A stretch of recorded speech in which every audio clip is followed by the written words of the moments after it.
Hi, this is Sweetie. Welcome to my vlog. Magla-lunch na tayo mga ka-sweetie at ang lunch ko ngayon ay binignit. So, binignit for my lunch dahil Good Friday and we are observing Holy Week. So, dito muna tayo sa binignit. Okay. Konting trivia lang mga ka-sweetie. Bakit tuwing Holy Week kumakain ang mga Pilipino ng binignit? Kasi simple lang. Because it's part of our culture and tradition.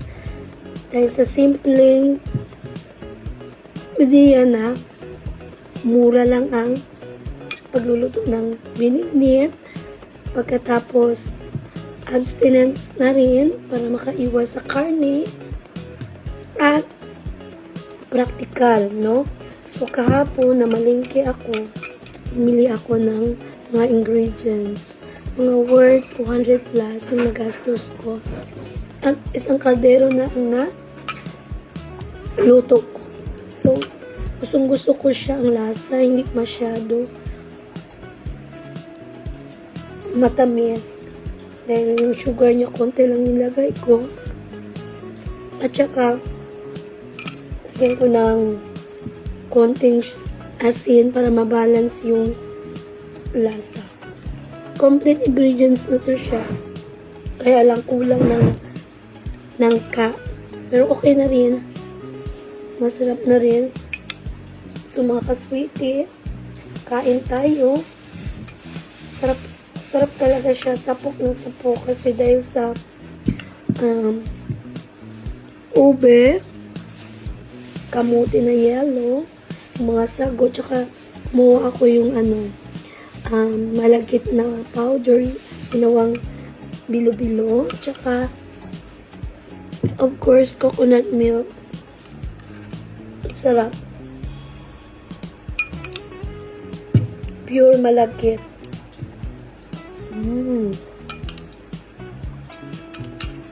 Let's eat our carbs. Healthy carbs. Healthy energy. Plus, it's all packed of vitamins and minerals. Healthy sugar, no? Healthy siya dahil yung mga fruits, natural lang naman. Then, yung sugar na ginamit ko, yung red. So, sarap. So, I'm wishing everyone a happy Holy Week and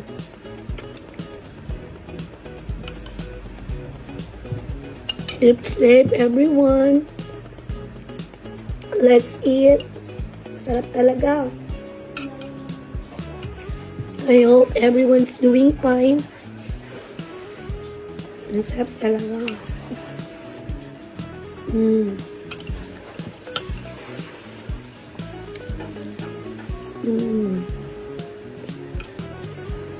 Good.